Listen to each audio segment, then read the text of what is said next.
नमस्कार, मैं वसंत रावल ज्योतिष विद्या ज्ञान चैनल के अंदर आज मैं आपको बताने आया हूँ कुंडली को देखकर ये कैसे पता चलता है कि व्यक्ति का जन्म समय कौन सा होगा, जन्म की तिथि कौन सी होगी, जन्म का महीना कौन सा होगा और उसकी जन्म तारीख क्या होगी और हाल में वो व्यक्ति कितनी उम्र का होगा।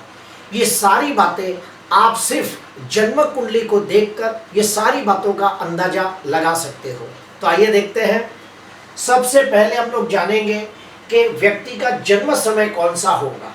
अगर ये बात को ठीक से जानना है तो हमें सिर्फ और सिर्फ सूर्य को देखना होगा। सूर्य की स्थिति को देखकर हमें पता चल जाता है कि व्यक्ति का जन्म समय कितने बजे का होगा। तो आइए बताता हूँ।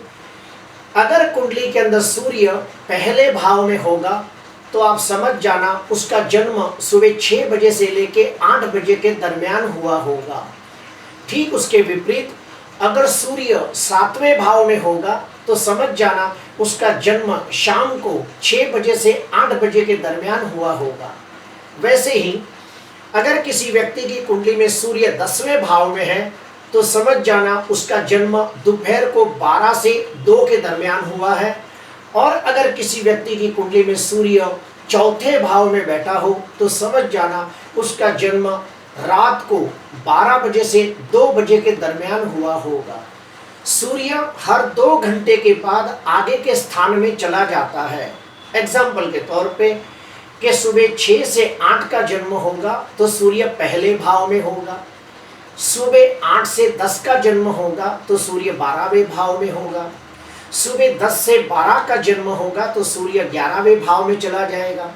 और भी एग्जाम्पल देता हूँ कि अगर मान लो किसी व्यक्ति का सूर्य 5म भाव में है तो आप कह सकते हो कि इसका जन्म रात को 10 से 12 के दरमियान हुआ है।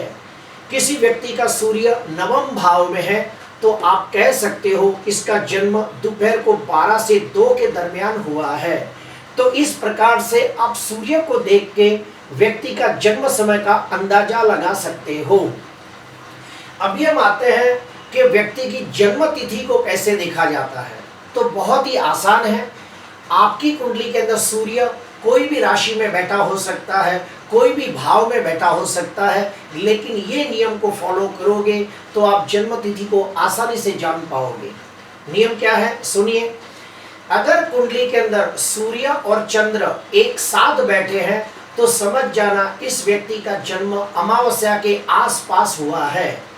ठीक उसके विपरीत सूर्य के ठीक सामने 7वें भाव में चंद्र आ जाए तो समझ जाना इसका जन्म पूर्णिमा के दिन हुआ है।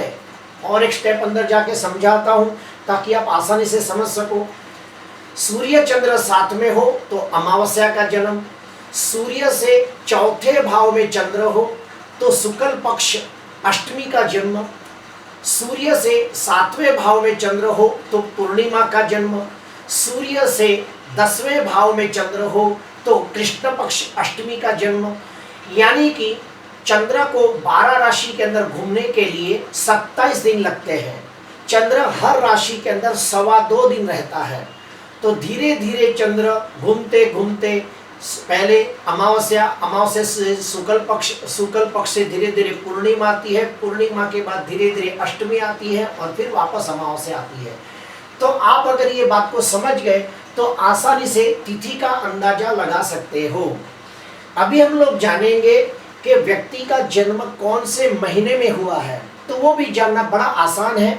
उसके लिए सबसे पहली बात आपको ये समझना होगा कि हर साल की 14 या 15 अप्रैल को सूर्य मेष राशि में प्रवेश करता है और 15 अप्रैल से लेके 15 मई तक 1 महीने तक सूर्य मेष राशि में रहता है। वैसे ही 15 मई से लेके 15 जून तक सूर्य वृषभ राशि में रहता है। 15 जून से 15 जुलाई तक मिथुन राशि में रहता है। ये एक बात आपको पहले समझनी होगी। उसके बाद अभी आपके सामने कुंडली बनी है। इधर आप देखिए कि सूर्य कन्या राशि में है 12 अंश पे। तो सबसे पहले हमें महीना ढूंढना है। तो 15 सितंबर से लेके 15 अक्टूबर तक सूर्य कन्या राशि में रहता है। ये बात क्लियर हो गई। अभी सूर्य हर रोज एक अंश चलता है और 30 दिन में 30 अंश चलता है, तो सूर्य 12 अंश का है। तो 15 सितंबर के अंदर 12 दिन को ऐड कर दिया जाए तो हम अंदाजा लगा सकते हैं कि इस व्यक्ति का जन्म 27 सितंबर के दिन हुआ है। दूसरा एग्जाम्पल देता हूं कि मान लो किसी व्यक्ति की कुंडली के अंदर सूर्य मिथुन राशि में 20 अंश का है, तो इसकी जन्म तारीख कैसे निकलेगी। सबसे पहले हमें देखना होगा कि सूर्य मिथुन राशि के अंदर 15 जून को प्रवेश करता है। 15 जून को सूर्य मिथुन राशि में प्रवेश करता है, तभी एक अंश का होता है।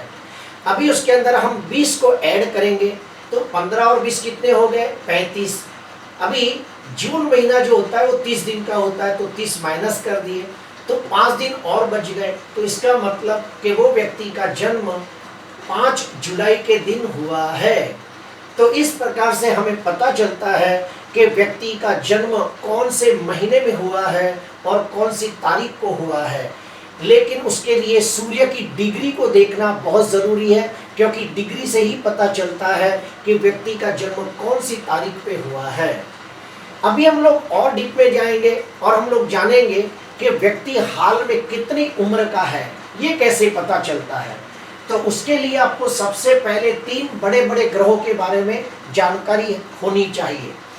शनि 12 राशि के अंदर घूमने के लिए 30 साल का समय लेता है, यानी कि शनि एक राशि के अंदर 2.5 साल रहता है और 12 राशि के अंदर घूमते घूमते उसको 30 साल लगते हैं। उसके बाद गुरु हर राशि के अंदर 13 महीने रहता है। फिर से बोलूँगा, गुरु हर राशि के अंदर 13 महीने रहता है और 12 राशि को घूमने के लिए उसे 13 साल लगते हैं।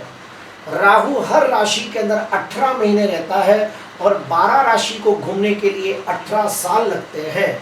तो इस प्रकार से तीनों की गिनती आपको समझनी चाहिए। अभी एग्जाम्पल देता हूँ कि मान लो ये हाल में गोचर की कुंडली है।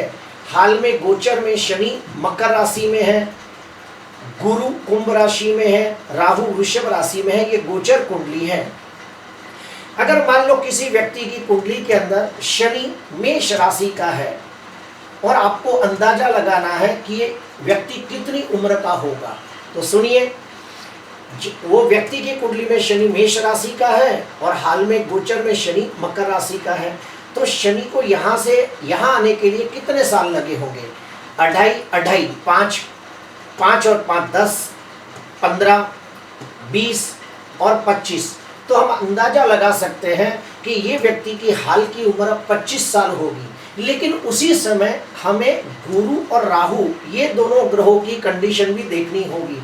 अगर मान लो गुरु और राहु वही राशि में नहीं दिखते हैं कि जो उसकी कुंडली में है, तो फिर हमें और इसके अंदर 30 साल को ऐड करना होगा, यानी कि 25 और 30 कितने हो गए, 55 साल।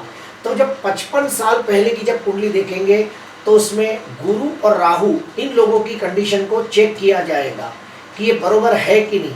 अगर वो भी नहीं होता है तो फिर और अंदर 30 साल को ऐड करना पड़ता है। तो शनि, गुरु और राहु ये तीनों ग्रहों का स्टडी बरोबर किया जाए, सूक्ष्म अध्ययन करके ये तीनों की राशि को बरोबर पकड़ा जाए तो हमें पता चल जाता है कि व्यक्ति कितनी उम्र का है। प्रिय दर्शकों, कोई भी व्यक्ति का जन्म कौन से समय पे हुआ है, कौन सी तिथि पे हुआ है, कौन से महीने में हुआ है और कौन सी तारीख पे हुआ है, ये जानना बहुत ही आसान है।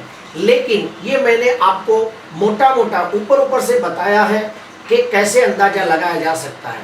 अगर आपको एक्यूरेट समय, एक्यूरेट तिथि, एक्यूरेट तारीख चाहिए तो उसके पीछे बहुत बड़ा कैलकुलेशन है, जिसके लिए हमें आराम से बैठना पड़ता है, जो मैं आपको 10 मिनट के वीडियो में नहीं समझा सकता। लेकिन फिर भी मैंने पूरी कोशिश की है कि आप अंदाजा लगा सकते हो कि व्यक्ति का जन्म तारीख तिथि कौन सी है।